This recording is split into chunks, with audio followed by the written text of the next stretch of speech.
D'après, donc on arrive à une période très importante de l'histoire de l'islam, l'histoire de l'évolution des musulmans, même certaines choses dans la religion musulmane. C'est un peu la chute de l'État omeyyade. On a donné tous les détails de cet État à une certaine. Donc sa période de force, on en a parlé. Maintenant, comment ça a été sa chute? Si on parle de cette chute, on doit ouvrir un dossier. Le dossier qui doit être ouvert, il est toujours ouvert. Il n'a jamais été fermé. Il est toujours ouvert dans le monde musulman. C'est la légitimité du pouvoir.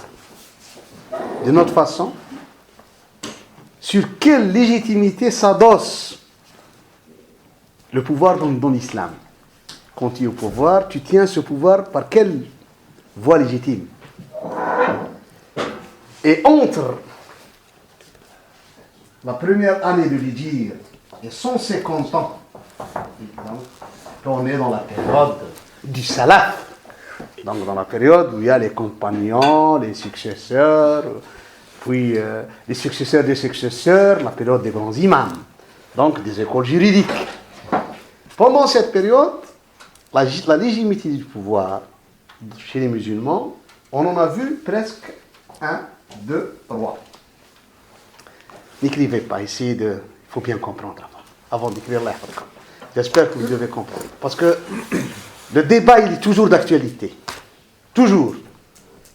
Y compris dans le printemps arabe, la mouvance islamiste. Le débat, il est toujours ce débat-là. Il n'a pas été résolu. C'est un débat. Nous avons, que j'appelle moi le modèle d'Omar.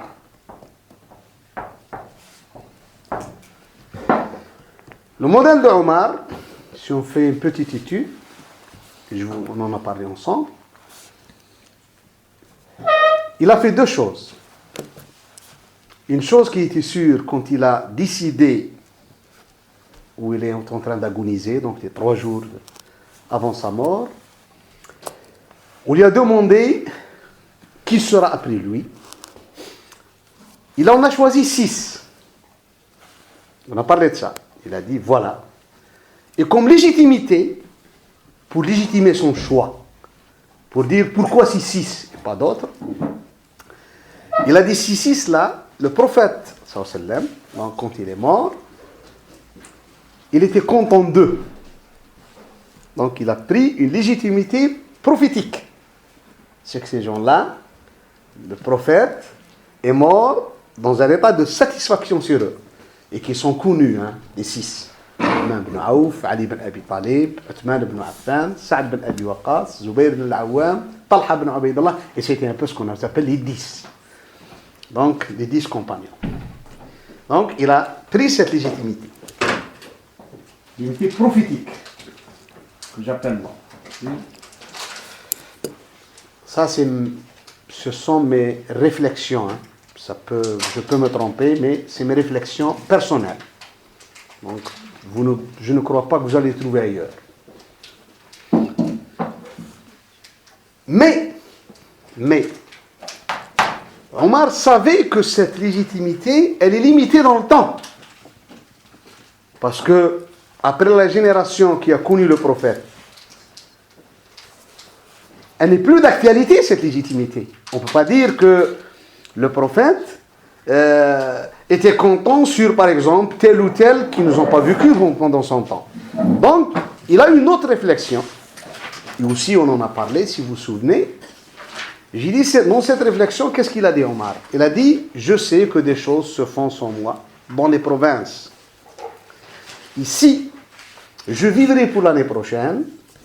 J'irai en Égypte, je resterai 2 mois, je vais voir les gens, contacter tout ça. Puis j'irai en Syrie, puis j'irai en Irak, puis j'irai au Yémen et tout ça. Et puis je fais un grand rassemblement pendant la période du Hajj. C'est une réflexion à faire ce qu'on appelle des parlements provinciaux et un Parlement fédéral. Il allait vers ce que j'appelle la légitimité populaire du peuple.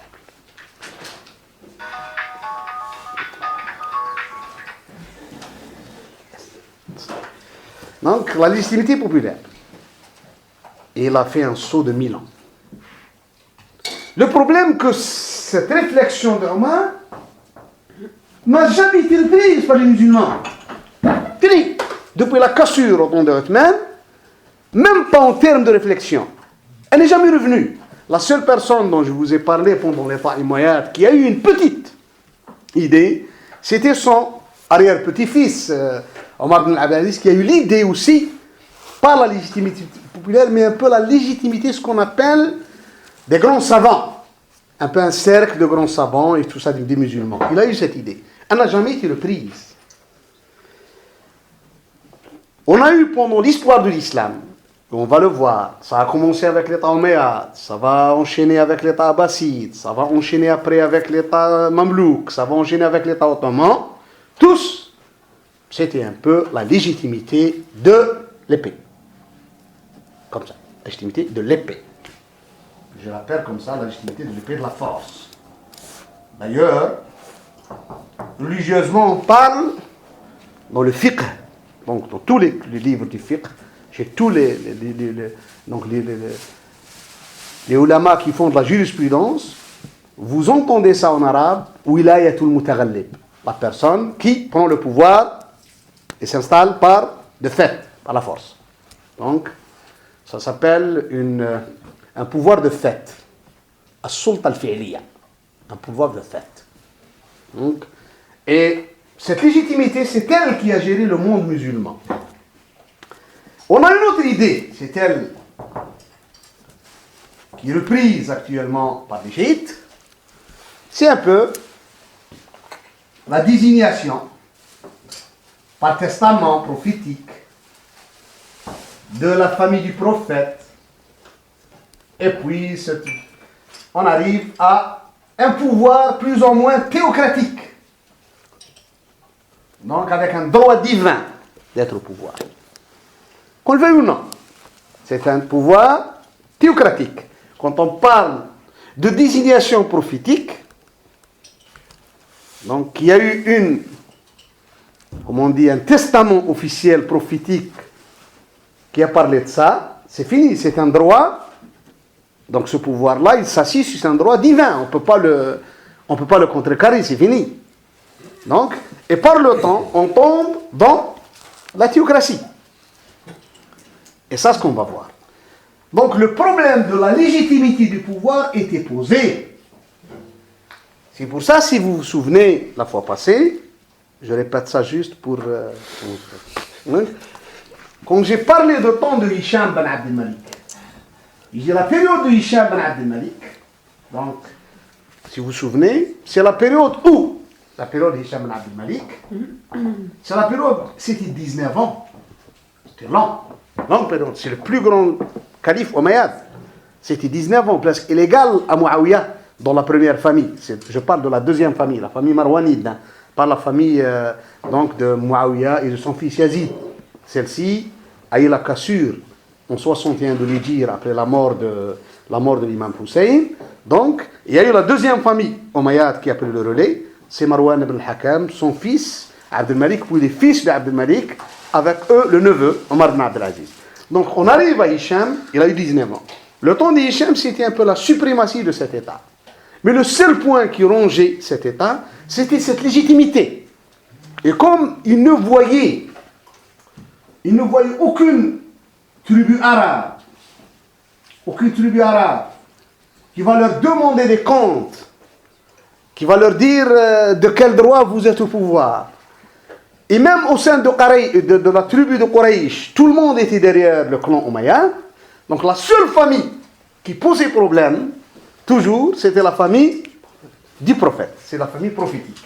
Donc la famille du prophète sallallahu, elle pose problème. Donc Hicham avait ce problème-là. Donc cette famille était sous la loupe. Elle était suivie, elle était espionnée. Donc, elle était suivie, espionnée, même, on essayait par tous les moyens de semer la zizanie entre les clans et tout ça. Et c'est pour ça, pour parler de la chute de cet État, il faut parler de l'évolution de la situation de la famille. Donc, on ne peut pas parler de la chute de l'État des Omeyyades sans faire référence à l'évolution du clan prophétique, que j'appelle. La famille du prophète, il faut bien savoir, le prophète, il est descendant de la tribu de Quraysh. Au sein des Qurayshites, il est du clan des Banu Abdi Manaf. Le clan des Banu Abdi Manaf, il a quatre grandes branches. La branche hashimite, celle du prophète. La branche de Matlabite al-Muttalib. La branche Abd Shams, c'est la branche Omeyyade, donc celle qui gouverne. Et la branche de ce qu'on appelle les Naoufal. Donc, c'est les quatre branches. Ces quatre branches, quand il y a eu le prophète à la Mecque, se sont divisées. Deux branches étaient de côté de Quraysh, Omeyyade et Naoufal. Hashim et le Muttalib étaient du côté du prophète. La seule personne qui a fait déroger à cette règle, c'était Abu Lahab. Abu Lahab. Abu Jahl est une autre faction qurayshite. Il n'est pas des Bani Abdi Manaf, il est des Bani Makhzoum. Donc la seule personne qui a été contre, c'était Abu Lahab, qui était l'oncle du prophète. Donc, maintenant, après l'islam, donc, le prophète, ces deux familles, les Hashim et les Muttalib, il en a dit, ils sont comme ça, liés comme ça, à ce point-là. Parce que tous étaient présents pendant la période où il y a eu le siège de 3 ans, qui a duré 3 ans à la Mecque, où on leur a demandé de donc, livrer le prophète, ou bien vous allez tous mourir de faim. Donc ces deux familles-là, le clan Hashimite et le clan Matlabite, à part Abu Lahab, qui est sorti du clan, les autres ont bien protégé le prophète sallallahu alayhi wa sallam.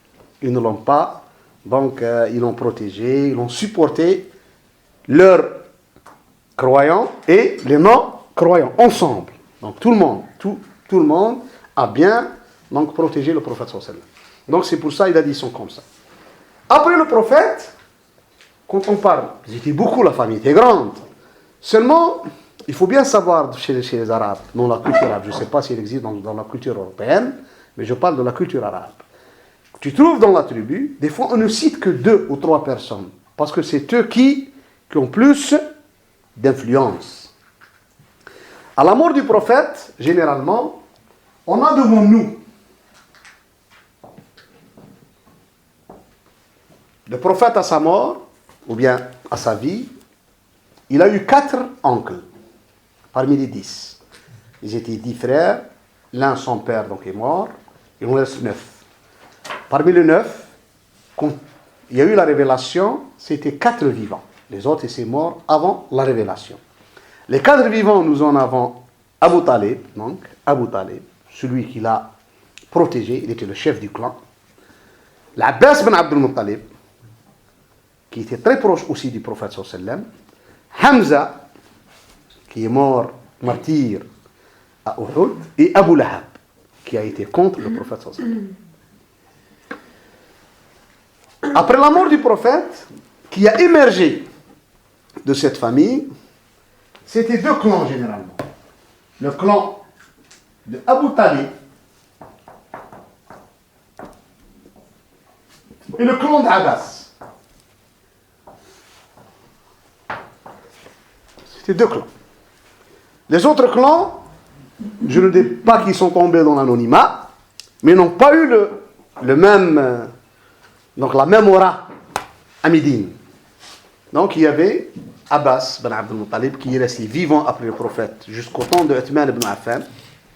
Donc presque, vous pouvez dire, après le prophète, il est resté 12 ans et 12 ans. Ça fait 24 ans plus 6, 30 ans. Il est mort à l'âge de 88 ans. Abbas ben Abdul Muttalib. Donc il a vécu 30 années, il est mort 6 ans. Pas 30 années, moins. Je fais moins. C'était 2 et 12 plus 6. 20 ans. Non. 2 et 10. 12. Plus 6. 18 ans. Comme ça. Donc il est mort Abbas ibn Abd al-Muttalib 18 ans après le prophète sallallahu alayhi wa sallam. Au temps de Uthman. 6 ans, le temps de Uthman. Donc, Abbas ibn Abd al-Muttalib. L'Abbas, donc, Abu Talib est mort à la Mecque. Le clan de Abu Talib, il y a eu le clan d'Ali. Uqayl. Ja'far. Ça, c'est le clan de Abu Talib. Et le clan d'Abbas. C'était les mêmes, hein? C'était la même famille. Uqayl et Ja'far, c'est les enfants. Non, c'est les frères de Ali. C'est les frères de Ali. Ah, c'est Les frères de Ali. Donc, Uqayl et Ja'far, c'est les frères de Ali. Donc, nous en avons ici Muslim ibn Uqayl, son fils Muslim. Nous en avons ici Muhammad ibn Ja'far, Abdullah ibn Ja'far. Donc, cette lignée. La lignée de l'imam Ali, aussi, c'est divisé en deux. Nous en avons la plus liée au prophète, la plus très proche du prophète. C'est les fils de Fatima. Donc, Hassan et Hussein. Et nous en avons ici Muhammad. Il est appelé toujours par le nom de sa mère, Ibn al-Hanafiya, le fils de Hanafiya. Sa mère était originaire de la tribu des Bani Hanifa. Donc, Muhammad. C'est le frère de l'imam Hassan Hussein. Il est le fils de l'imam Ali. Mais sa mère n'est pas Fatima. Donc, Fatima n'a donné naissance que à Hassan et Hussein. Donc, nous en avons ce clan-là. L'Abbas, il en avait aussi beaucoup d'enfants. Mais on peut retenir Fadl ibn Abbas, il est très pieux, Qutm ibn al-Abbas et Abdullah ibn al-Abbas. Al-Fadl ibn al-Abbas, quand vous lisez dans la Sira, dans n'importe quelle Sira, c'est la personne, le jour où le prophète est tombé malade, il est sorti, il a donné sa dernière vision, apparition aux musulmans. Le prophète était sur deux qui le prenaient. Il y avait l'imam Ali d'un côté et le Fadl ibn al-Abbas de l'autre. Donc ce sont deux cousins, c'est eux qui le portaient. Qutb ibn al-Abbas était la dernière personne à être sortie de la tombe du prophète. Quand on a mis le prophète dans la tombe, dernière, parce que ces gens-là ont participé. Ali, Fadl ibn al-Abbas, Qutb ibn al-Abbas et Oussama ibn Zayd. C'est eux qui ont participé. Donc, on l'appelle au lavage du prophète sallam, à le mettre donc, dans la tombe et tout ça. Il n'y avait aucune autre personne, c'est l'Abbas qui commandait, le chef c'était Abbas. Mais les personnes qui étaient, eux, avec lui dans tout, c'était ces gens-là, Al-Fadl, Qutm, l'imam Ali, et il y avait Oussama ibn Zayd, ibn Haritha, vu qu'il était très proche aussi du prophète sallam. Donc Zayd ibn Haritha était considéré, c'était un fils adoptif à une certaine époque. Donc avec l'interdiction coranique, mais il était toujours très très proche du prophète sallallahu alayhi wa sallam. Et sa mère, c'était la femme qui a un peu suivi le prophète toute sa vie. Donc c'était Ayman, c'est la mère de Oussama. Donc c'est elle qui a suivi presque, elle a vécu avec le prophète toute sa vie. Donc il était très, très proche du prophète. Donc, et Abdullah ibn Abbas, il est très connu par sa dimension religieuse et tout ça. Donc, ça, c'est cette famille-là. Ça, c'est le clan du prophète sallallahu alayhi wa sallam. Après 61 d'érudits, ce clan était guidé généralement par l'imam Ali et le conseiller, c'était l'Abbas. L'imam Ali, son conseiller, c'était son oncle. L'Abbas, c'est une personne, il faut bien le lire, c'est une personne très, très douée. D'ailleurs, je donne un petit aperçu sur lui en tant que personne. Il était très proche du prophète sallam au point qu'il était considéré pas comme son oncle, mais comme son grand frère. Parce que c'est son oncle, mais dans l'âge, je dis, parce que l'Abbas lui a posé cette question, est-ce que vous êtes, vous le grand ou le prophète? Qui est grand? Lui, il a rigolé, il dit à la personne, non, lui est plus grand que moi, et je suis plus âgé que lui. Donc, il ne faut pas vous poser la question, est-ce que donc, tu es plus grand que lui a plus l'âge. Il a dit non, lui, il est plus grand que moi. Et je suis plus âgé que lui. Donc, dans l'âge, il y avait 2 ans. 2 ans, l'Abbas était âgé, plus dans son âge, 2 ans que le prophète. Donc, c'est pour ça qu'ils étaient toujours avec lui, collés, marchaient ensemble, parlaient ensemble. D'ailleurs, on le voit, il a été la personne qui a été consultée par le prophète quand il y a eu ce qu'on appelle l'allégeance de l'Aqaba. Dans l'allégeance de l'Aqaba, c'était un secret total. Le prophète n'en a pas parlé même aux grands compagnons. C'était vraiment quelque chose pour que le secret... Mais l'Abbas a été mis dans la confidence et il a assisté. Il a assisté. Donc ça veut dire qu'il avait cette confiance totale du prophète sallallahu alayhi wa sallam. Donc cette confiance totale du prophète sallallahu alayhi wa sallam. En plus, c'était la seule personne que le prophète, d'une façon, comme on dit, d'une façon ouverte, il a dit aux compagnons pendant la bataille de Badr, avant de commencer la bataille, celui qui rencontre l'Abbas ibn Talib, attention, il ne faut pas le tuer. Parce qu'il avait un travail qu'il le faisait à la Mecque. Et il s'est converti à quel moment? Il s'est converti justement, ça aussi, ça nous donne à réfléchir, le jour où le prophète sallallahu alayhi wa sallam donc, a voulu partir pour la Mecque. Donc, l'Abbas est venu sans rencontrer en cours de route. Ça veut dire que l'Abbas... Oui, non, 8e année. La 8e année. Donc, ça veut dire que la mission est terminée à la Mecque. Donc, et en cours de route, il a rencontré le prophète. Il a joué un rôle aussi dans l'apaisement des Mecquois et en faisant venir Abu Sufyan, donc, pour ne pas qu'il y ait une bataille à la Mecque. Donc, il a eu sa place. Il était très proche de l'imam Ali, dans les conseils, dans les idées et tout ça. À la mort des deux, à la mort de l'Abbas puis de l'imam Ali, quelques années après, a souligné que l'Abbas, que l'imam Ali, pendant son règne, il a eu 5 personnes, les fils d'Abbas, en tant que gouverneurs. Les gouverneurs de province de l'imam Ali, c'était les enfants de l'Abbas. C'était ce qu'on nous appelle les hommes de confiance. Donc la famille était un. Cette famille, donc, était une seule famille. On ne peut pas dire que je le dis, jusque. C'est pour ça que tous les historiens, quand ils font une étude, ils disent que cette famille a été une seule famille jusqu'en 145 de l'Hégire. Avant 145, on ne peut pas dire tel ou tel clan. C'était des cousins ensemble dans tous les domaines. Donc ça, à la mort de l'imam Ali, celui qui était le chef du clan, c'était Hassan.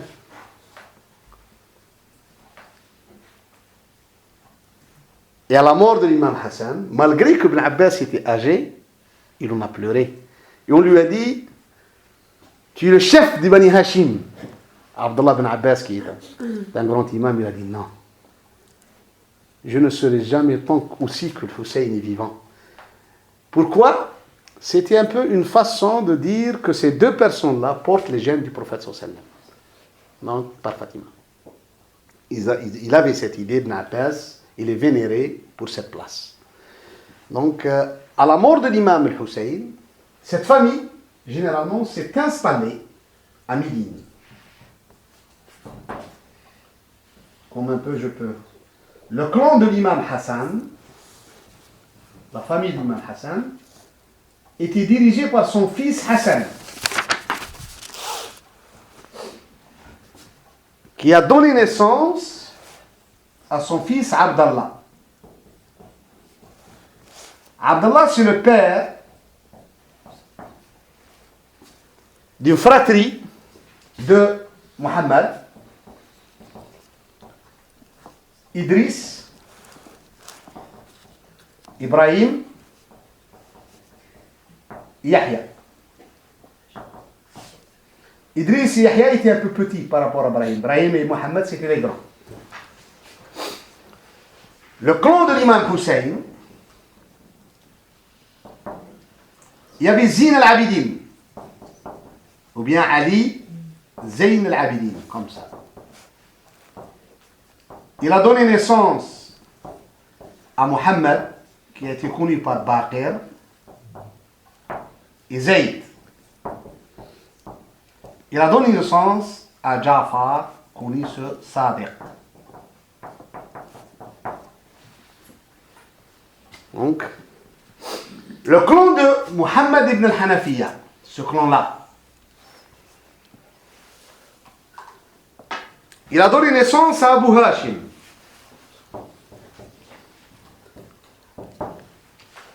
Et aussi ces clans-là aussi ont leur descendance. Donc chacun avait, qui n'a pas encore émergé, elle la sombre un peu après. Mais voilà les gens qui ont émergé, qu'on les a connus. Le clan abbasside a quitté Médine pour s'installer un peu au nord, en Jordanie actuellement, dans une région qui s'appelle Humayma. Après Abdullah. Oui, après la mort d'Abdallah, donc, c'était en 1702 de l'Hégire, le clan a quitté la région pour s'installer, surtout les fils d'Abdallah. C'est lui-même qui a demandé à son fils Ali, c'est le dernier fils, c'est son dernier fils, qui est né dans l'année où l'imam Ali est mort, il a nommé sur l'imam Ali, Ali. Et quand il a grandi, donc il a entendu de son père pas mal d'idées, ils ont fait le mieux, comme je dis pas le mea culpa, l'analyse de l'échec. Pourquoi les Omeyyades ont pris le pouvoir, malgré que nous avons une certaine légitimité, vu notre position vis-à-vis du prophète. Pourquoi c'est eux qui ont pris.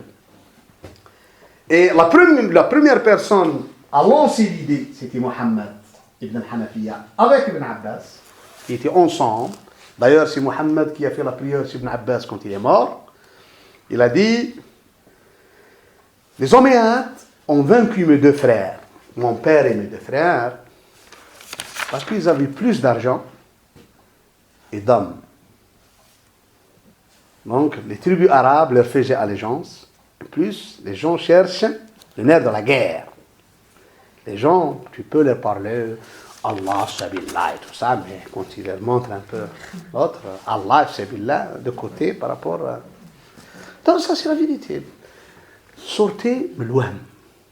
Illusion. L'illusion. La politique, c'est réelle politique. C'est réelle politique.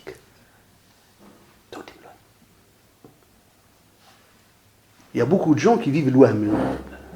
Il y a des gens qui croient travailler Sabillah, ne font que le nid d'autres personnes. Tu sers d'autres personnes pour leurs besoins personnels, ça s'arrête là. Donc, Sabillah, Allah, un mot, il faut bien le lire et le relire. Sinon, on pompe. Donc, la première personne dans leur analyse, c'était ces deux personnes-là. Ils étaient clairs quand ils l'ont vu. D'ailleurs, ils ont prédit la chute d'Ibn Zubayr, les deux personnes. Il a dit, Muhammad, en 71, quand il y a eu, je vous ai parlé du siège de la Mecque par Hajjaj ibn Yusuf et la mort d'Ibn Zubayr, quelqu'un est allé le voir.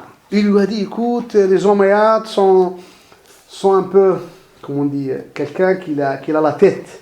Ils sont, ça s'appelle en arabe, meshghoul.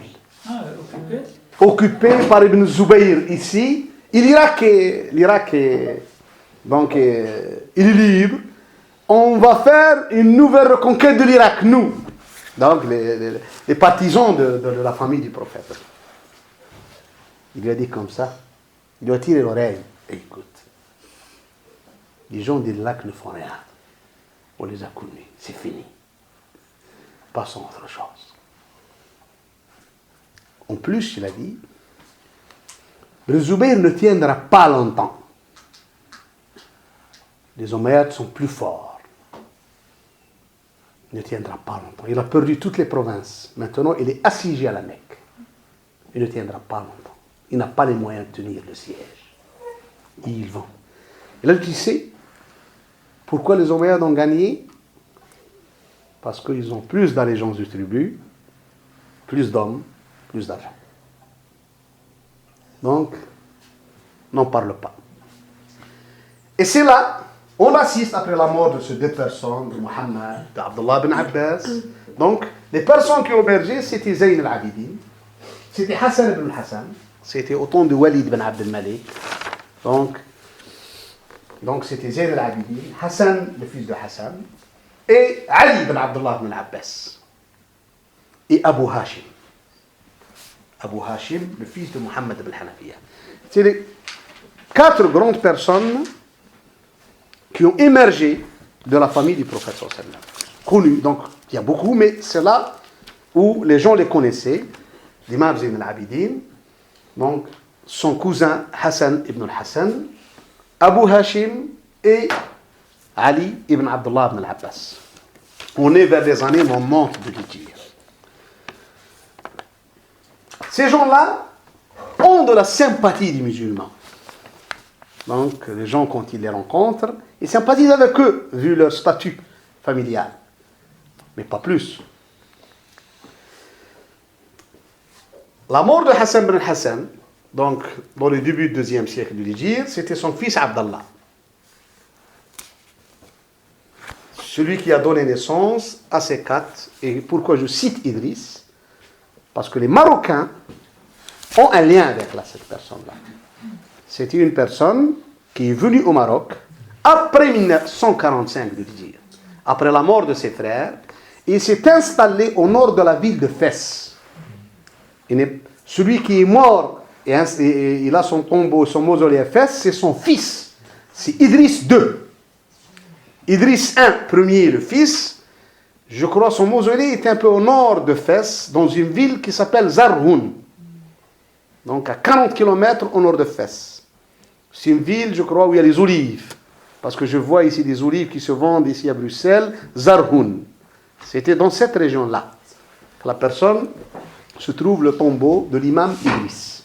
Donc, donc c'est pour ça que je cite cette famille, les fils d'Abdallah, et c'est elle qui a donné du fil à retordre aussi à cette famille. C'est la première, comme on dit, confrontation entre les deux familles. Et on va le voir dans la chute de cet État. Donc c'est pour ça que je cite tout ça, pour que vous puissiez voir, parce que ça va nous donner, ça va nous mener, est-ce que vraiment, on va se demander, est-ce que vraiment il y a eu un testament prophétique? Parce que jusqu'à présent ici, on n'entend pas, on a entendu juste une fois, le Mukhtar, je vous ai dit, qui a parlé du Mahdi et qui a désigné ça, Mohammed ibn al-Hanafiya en tant que Mahdi. Le mot Mahdi n'a jamais circulé avant dans l'histoire de l'islam. C'est pour ça qu'on doit se poser la question sur ce Mahdi. Je parle d'un flux historique. Hein.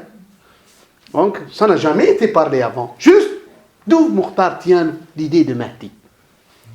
Donc, personne n'a parlé, par exemple, que Hassan, l'imam Hussein qui est imam, son fils Zayn al-Abidin, ces clans-là ne lui ont pas fait allégeance. Personne n'a parlé d'allégeance. Que la famille a fait allégeance à tel ou tel imam. Donc, ça pose une question. Si vraiment il y a une lignée, une succession, pourquoi Hassan ben Hassan n'a pas fait allégeance à son cousin, qui est Zayn al-Abidin? Pourquoi Ali ibn Abdullah ibn Abbas n'a pas fait allégeance à son cousin? Alors tout le monde était dans la même barque. On n'en parle pas. Et ça pose une question, jusqu'à présent, personne n'en parle. Dans l'évolution du chiisme, si on fait une étude sur l'évolution, c'est une question qui est toujours posée. Certes, on ne va pas parler, mais c'est la vérité historique. Personne n'en parle. Donc si vraiment il y a un problème d'allégeance, on doit le voir, parce qu'on va voir quand il y a eu la bataille entre les deux clans, il y a eu des lettres qui restent jusqu'à présent. Personne n'en parle qu'il y a eu allégeance. Et pourquoi l'imam Zayd a fait une révolution, comme j'ai parlé, en 121 de l'Hijra. Donc, c'est ça les clans. Autre chose maintenant, ces gens-là ont émergé. La personne qui est devenue, vers les années, la fin du 1er siècle, vraiment qui a commencé à prendre de l'aura, c'était celui-là, Abu Hashim. Parce que Mohammed ibn al-Hanafiya, à la mort de ses deux frères, plusieurs partisans de la famille du prophète sont venus le voir. Il y a eu l'idée, avec Ibn Abbas, à l'époque, de commencer un travail de fond. Donc, ce travail de fond doit être fait à la longueur. On doit faire, et ce que font tous les islamistes jusqu'à présent. Une propagande, choisir les gens, allégeance, l'argent, tout un travail pour y arriver. Et à la mort de Mohammed, il a donné tout ça à son fils Abu Hashim. Et Abu Hashim, il avait de l'aura, donc il était convaincant. C'est une personne qui est trop convaincante. Il avait de la science, c'était convaincant et tout ça.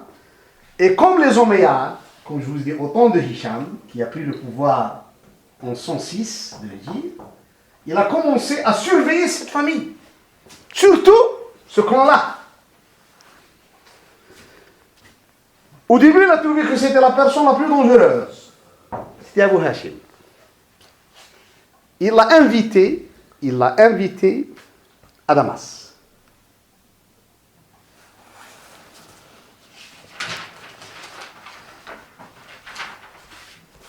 Il est parti à Damas. Et bien, à son retour, en revenant, il y avait des Bédouins qui ont installé leur tente sur la route de la caravane, des caravanes.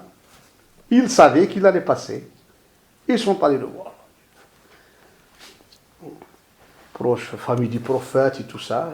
Et on a demandé à manger. Donc, on lui a servi le lait caillé, on dit. Le lait caillé, tout ça. Et on a mis poison, bien sûr. Oui, hein. C'est pour ça que j'ai dit, la politique, c'est réelle politique. Tu sais, quand on est en politique, il ne faut pas faire ça. En politique, les gens en politique, pour arriver à leur fin, tous les moyens sont bons.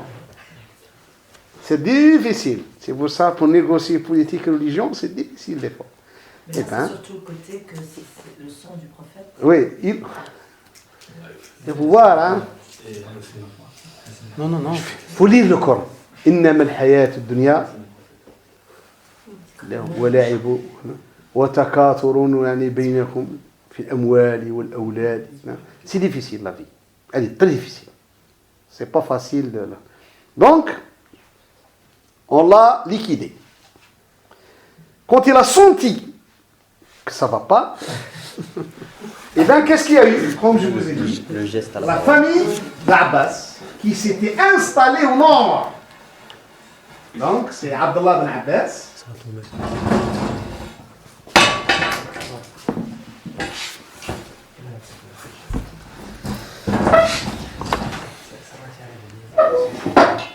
La famille d'Abdullah ibn Abbas qui était installée au nord.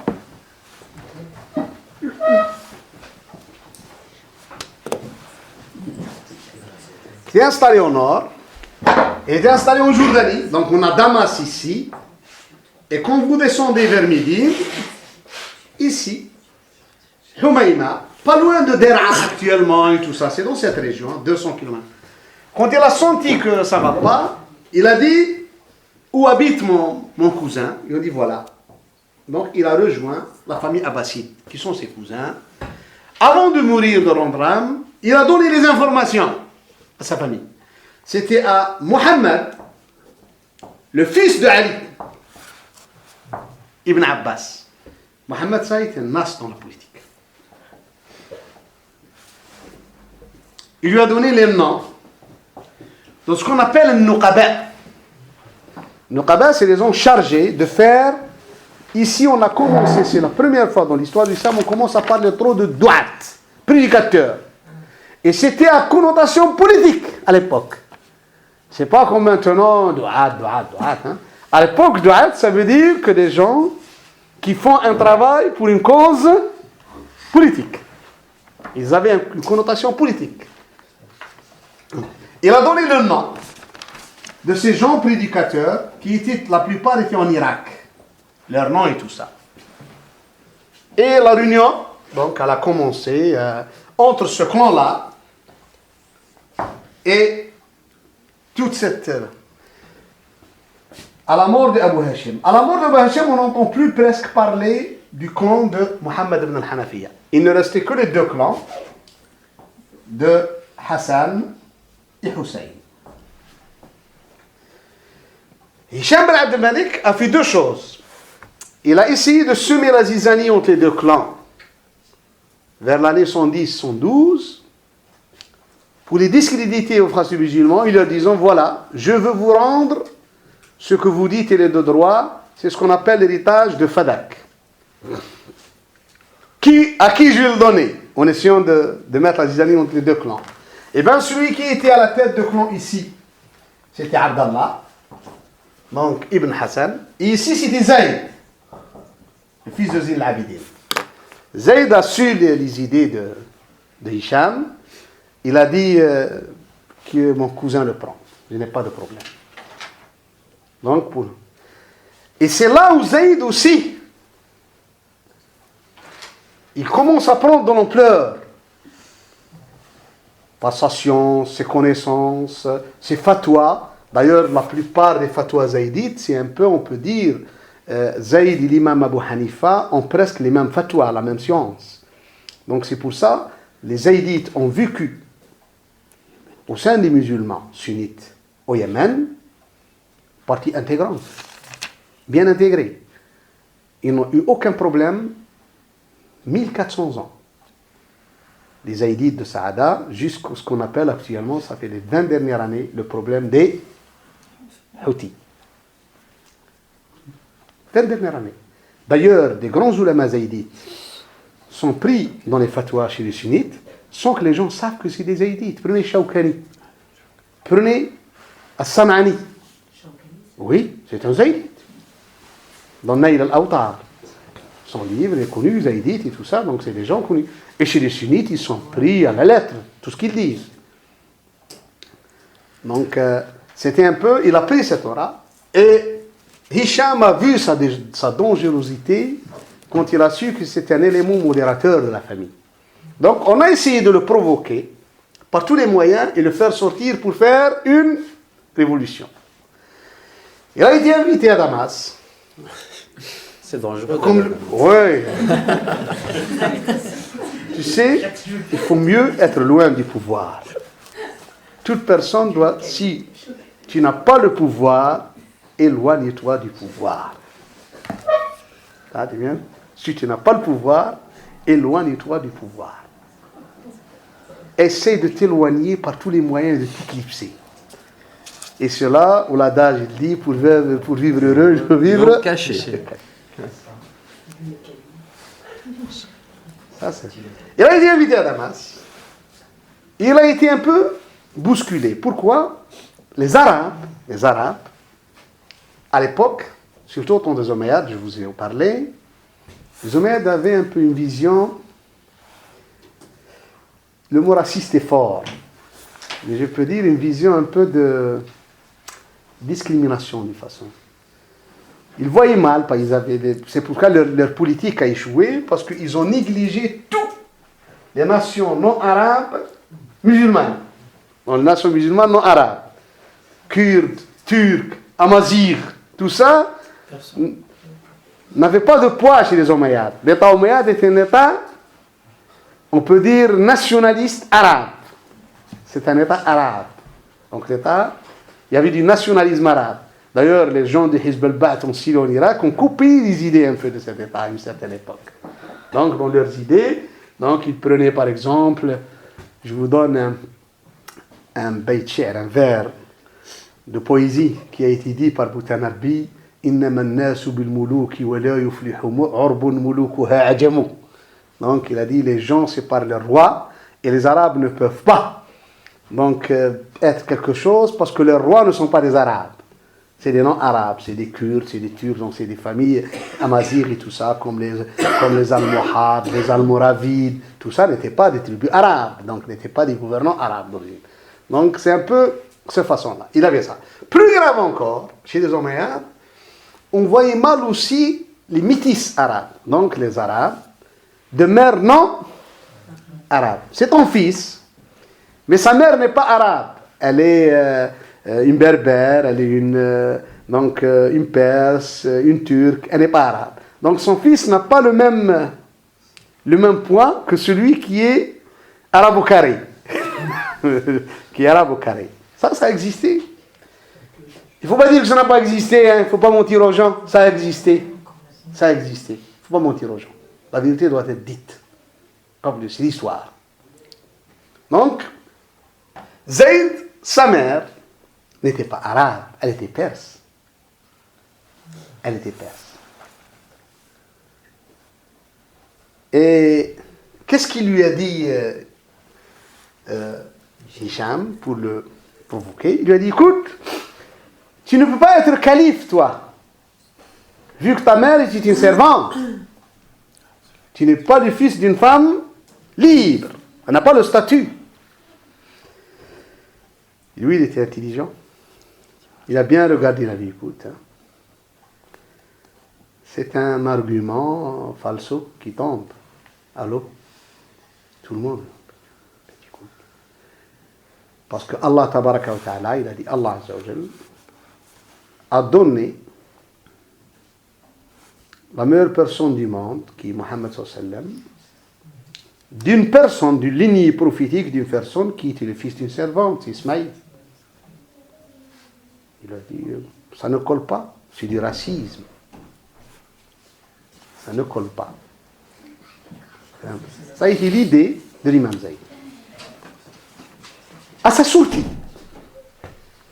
de chez Hicham, il a su qu'on a voulu le provoquer. Il a bien réfléchi, il a dit, celui qui aime trop la vie, et sa charme est restée toujours en vie, mourra dans une situation de, comme on dit, d'humiliation.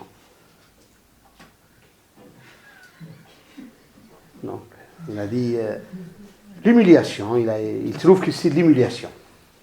La personne, donc comme on appelle, le planton qui fait rentrer les gens, il a entendu. Il a tiré dans une salle comme ça, il l'a embrassé, parce qu'il a vu. Il a dit, ne redis jamais ça. Il a compris qu'il a commencé à bouillir.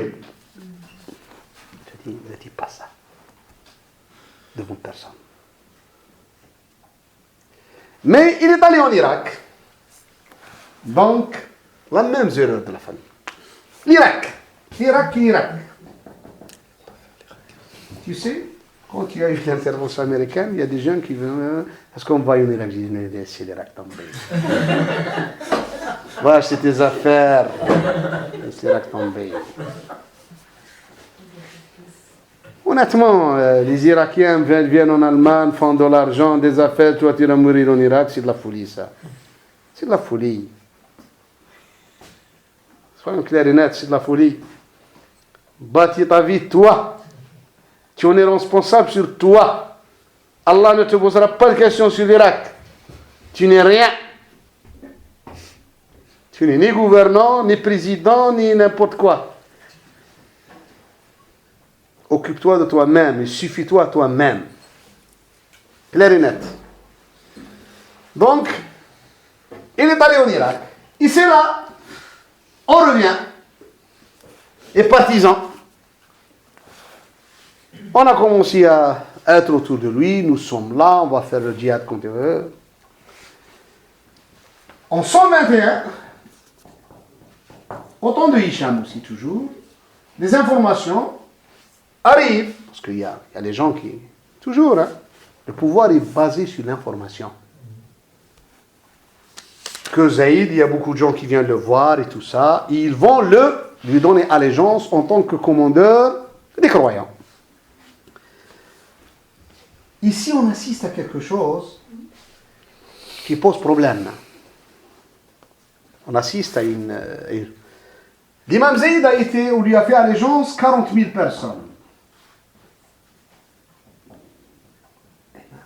Le jour où il est sorti, il y avait 40 personnes. Malheureusement, il y avait un vieux qui venait le voir. Il lui a dit, combien ils t'ont fait allégeance? Il a dit, 40 000. Et ceux qui ont fait allégeance à ton grand-père, l'imam Hussein, il a dit 80 000. Il a dit, est-ce que tu crois que 80 000 qui ont un peu vendu ton grand-père, 40 000, ceux-là vont être loyaux et fidèles à toi? Et j'ai peur pour toi. Ça, c'était la première. La deuxième, que les Omeyyades, c'est ma thèse. Les Omeyyades, donc toujours Hicham et son groupe, ont dit que cette famille-là s'attaque toujours à notre légitimité. Alors, pourquoi nous? Ils ont envoyé un groupe qui a dialogué avec l'imam Zayd. C'était de quel droit tu fais l'attaque aux Omeyyades?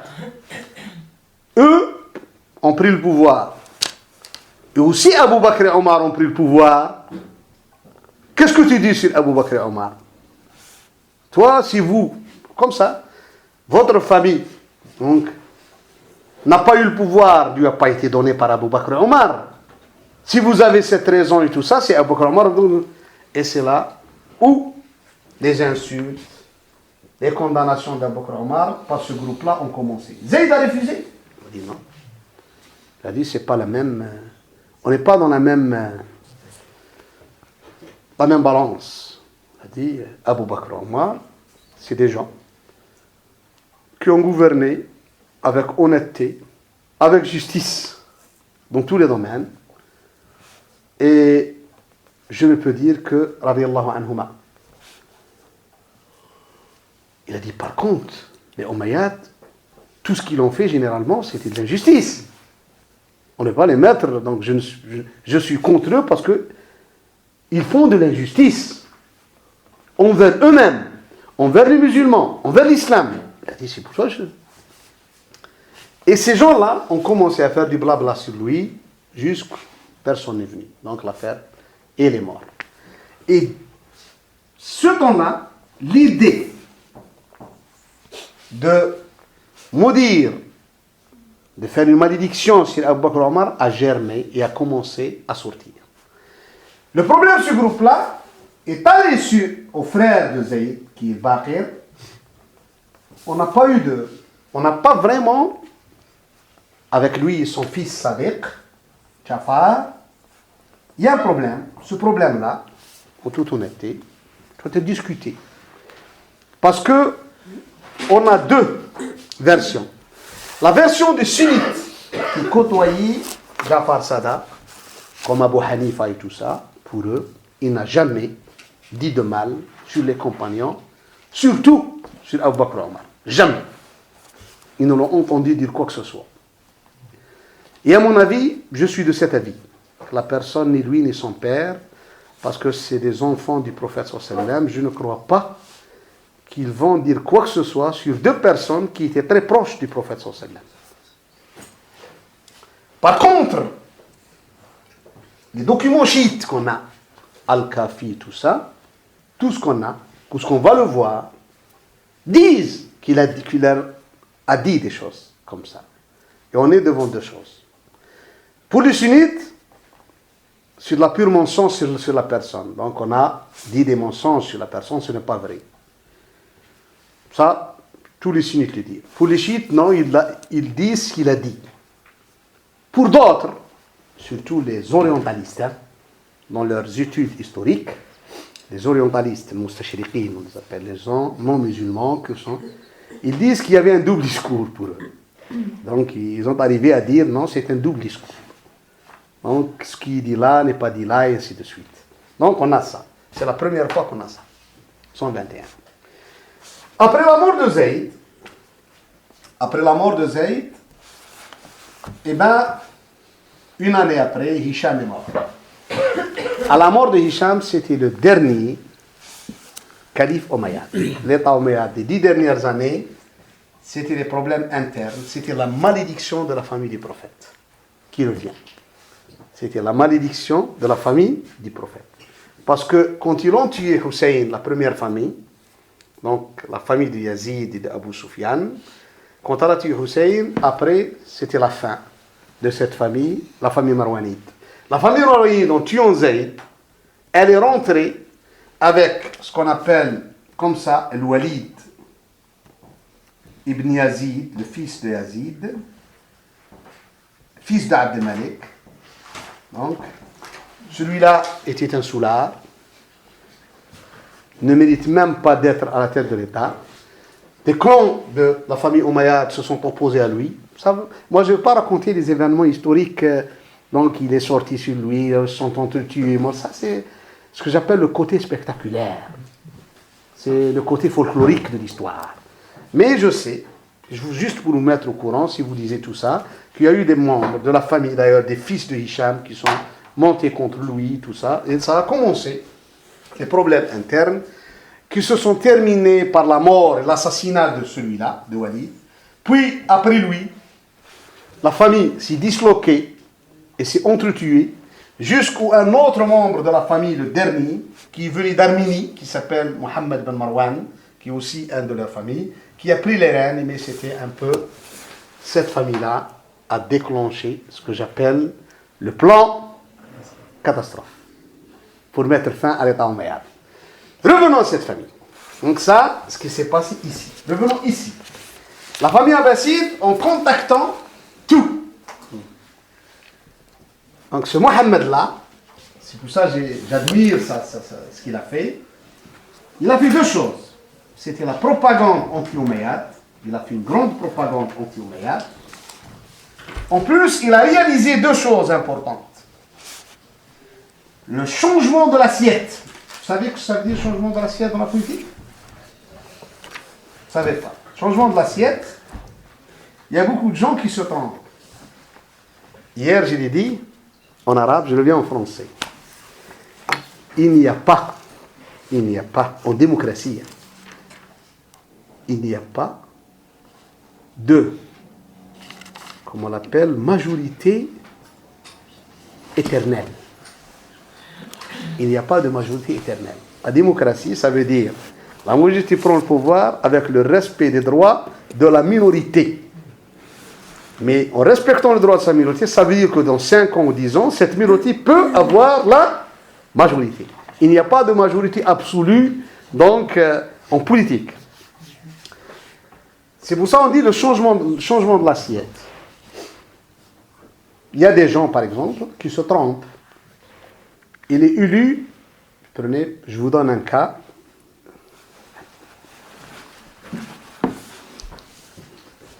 Je vous donne un cas que j'ai vécu à mon idée.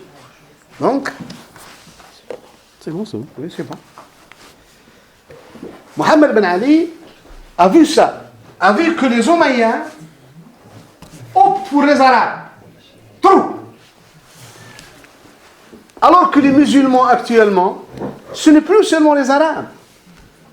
Les Arabes ne sont qu'une minorité par rapport aux gens qui sont rentrés dans l'islam. Par rapport aux Turcs, aux Kurdes, aux Perses, aux gens de Pakistan et du Sindh, l'actuelle Inde et tout ça, aux gens du Maghreb, aux gens de l'Afrique, qui sont la plupart amazirs. Donc, les musulmans sont un peu plus ou moins ce n'est pas les mêmes. Donc, c'est pour ça, la première décision, comme je vous dis, propagande anti-omeyyade. La deuxième décision, faire ce qu'on appelle, faire des prédicateurs dans les pays non arabes. Donc, il a dit, sortez de l'Irak. L'Irak est trop surveillé. Allez-y loin. On appelle Khorasan. Khorasan, c'est le territoire de Perse et après Perse, jusqu'à la frontière chinoise. C'est un peu l'Asie centrale. Donc, le début de Khorasan, c'est la ville de Meshhed, iranienne. Ça, vous êtes au début. Puis vous avez devant vous l'Afghanistan, le Turkménistan. Vous avez un grand fleuve. D'ailleurs, même les Arabes disent Mawara al-Nahr, le pays après le fleuve. Donc, c'est un grand fleuve qui vient de la Sibérie. Donc, et qui va jusqu'au Gange et tout ça, donc vers l'Inde. Il descend comme ça. Alors, il a dit, donc c'est dans ces pays-là. Donc, on a changé carrément de terrain. Donc, il a changé de terrain, carrément. C'est ici. Il a dit, laissez l'Irak. Et les Omeyyades ont accès sur l'Irak, surtout avec Zayd. Allez loin.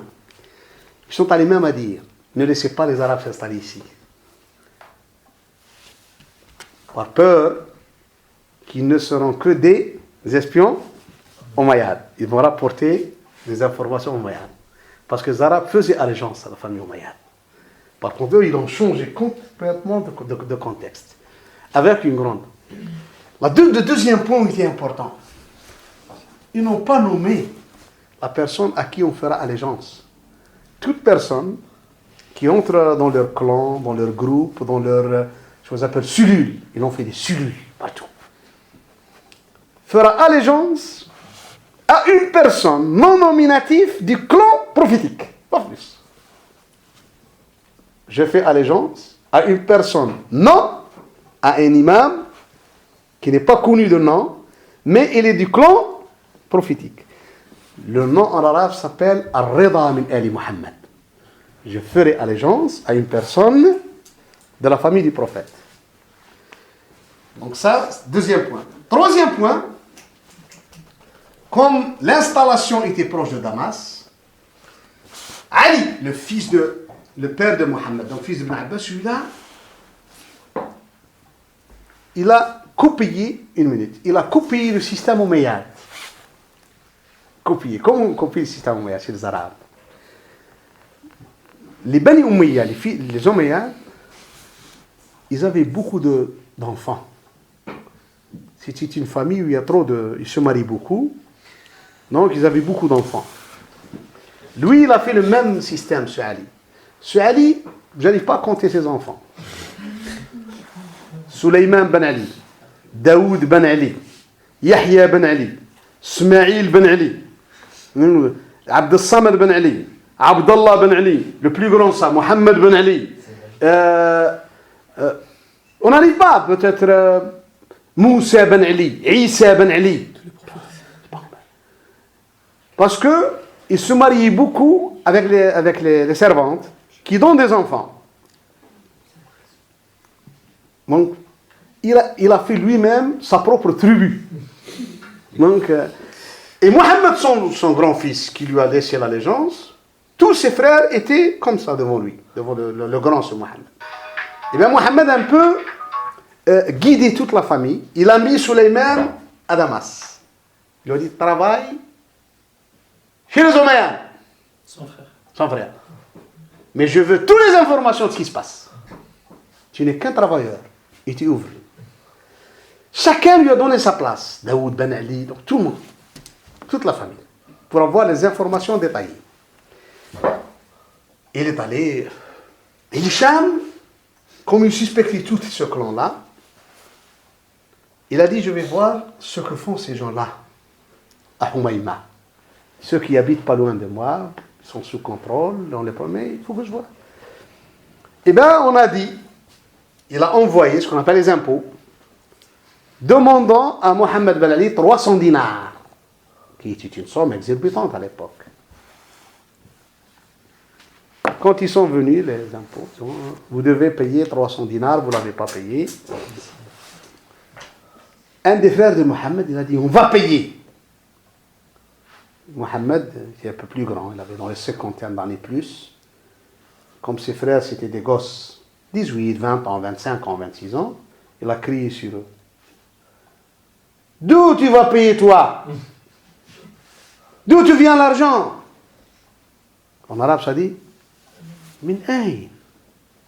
Où on a nous l'argent? Nous sommes des pauvres malheureux.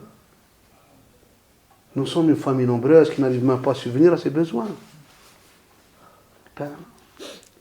Ses frères ont su en disant ça. Il leur dit donc tu vas passer en prison. Il a dit je passerai en prison. En le menant, il a donné des instructions à ses autres frères. Et quelques jours de prison, son frère Sulayman est venu le voir. Il lui a dit ne dis rien.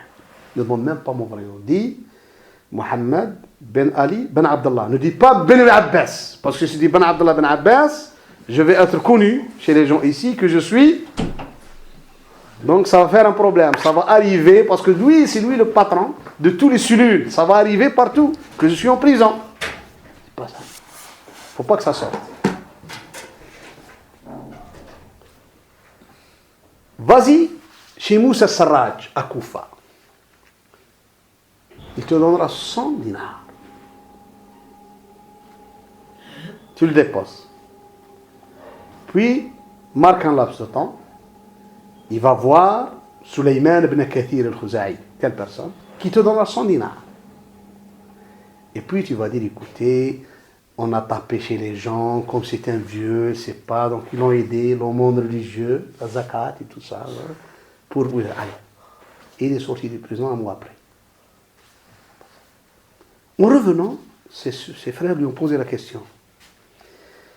Il a dit, c'est Hicham qui est derrière ça, pour voir est-ce que nous avons de l'argent ou non.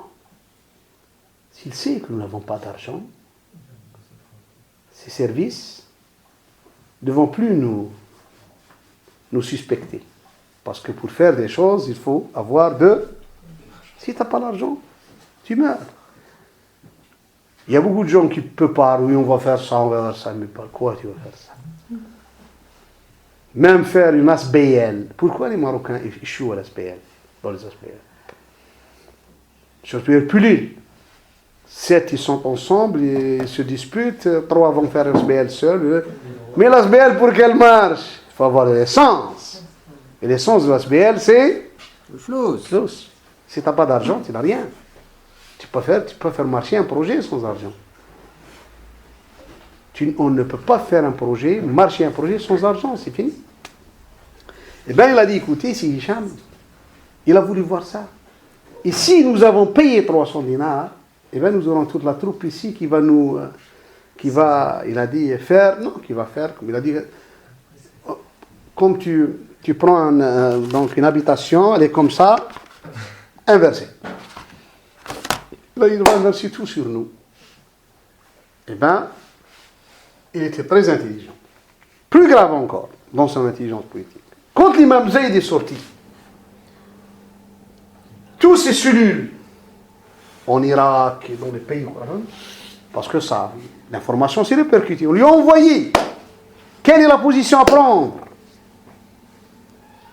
Est-ce qu'on va l'aider? Est-ce qu'on va partir avec lui en guerre? Il a donné aussi 2 informations capitales.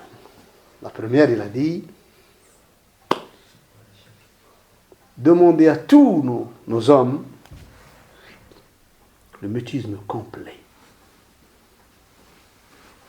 Parce que les Omeyyades sont ceux qui vivent, on n'est pas concerné.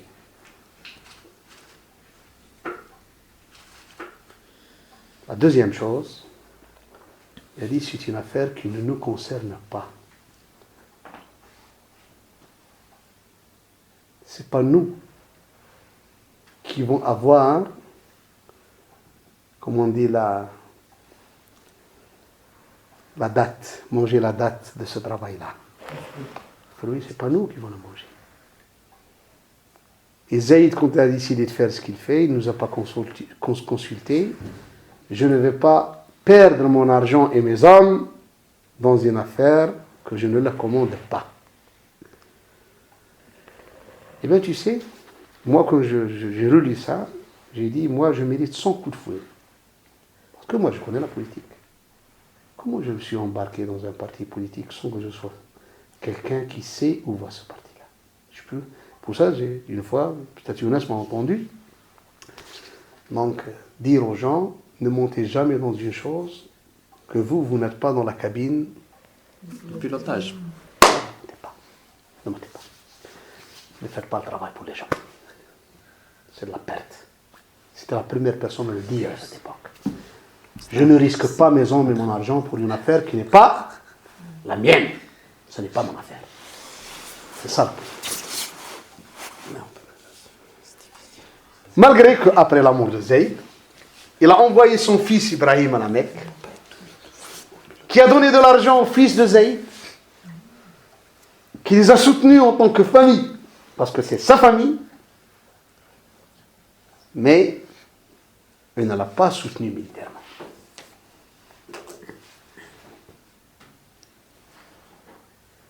Donc ça, c'était Mohammed. Il est mort en 125 de l'Hégire, Mohammed. Et c'était son fils Ibrahim qui était la deuxième personne après lui. Et à sa mort, l'information est répercutée. sans qu'on dise qui a la tête. Avant sa mort, en 117, il a gardé, je peux dire, une personne qui est venue avec Moussa Sarraj. Moussa Sarraj est venu lui rendre visite, il a fait venir avec lui un captif, donc un esclave, donc, qui était à lui un très fort. Il lui a dit, laisse-le à moi celui-là. Il est de Khurasan, ce n'est pas un arabe de souche. Et c'était la personne qu'on appelle Abu Muslim al-Khurasani. C'est la personne tombeur des Omeyyades et fondateur de l'État abbasside, qui était à la tête de l'armée abbasside qui est venue de Khurasan. Donc cette personne est restée chez Mohammed 8 ans, puis avec Ibrahim, l'imam, qu'on a appelé l'imam, donc on l'a désigné imam, 3 ans. Et quand la dégradation, Sulayman a donné les informations de la dégradation totale de la famille, il lui a dit, il est le temps. Sortez l'argent, demandez à tous nos hommes de sortir l'argent, d'acheter les chevaux, les armes, bataillons, et on commence notre conquête par l'Est. Quand l'armée est avec un habit noir, avec ce qu'on appelle un turban noir, donc, on a commencé à venir, c'était le sigle abbasside, c'est d'être habillé en noir. Et les musulmans sont en train de dire jusqu'à présent dans les livres de l'interprétation du rêve, si vous voyez avec quelque chose de noir, ça veut dire que vous serez au pouvoir. C'est devenu un peu une coutume chez les musulmans. Ils le disent, donc, si tu vois quelqu'un avec une grande burnous en noir, selham en noir, chose comme ça, donc avec un tir noir, donc tu seras quelqu'un au pouvoir. Donc, ça c'est un peu bien. Donc, je vais arrêter là, parce que ça va nous prendre beaucoup de temps, peut-être 3 ou 4 séances, parce qu'on va parler de l'évolution de la thèse chiite concernant l'imama. Donc ça va nous prendre beaucoup de temps. Moi, je vais vous donner juste parce qu'on va parler comment il a chuté l'État omeyyade, l'arrivée aussi des Abbasides, qu'est-ce qui s'est passé entre les deux clans, les deux familles, la famille Abbas et la famille Ali ibn Abi Talib, donc, qui a vu l'évolution de ces idées-là après. Donc, merci. Je te donne la parole.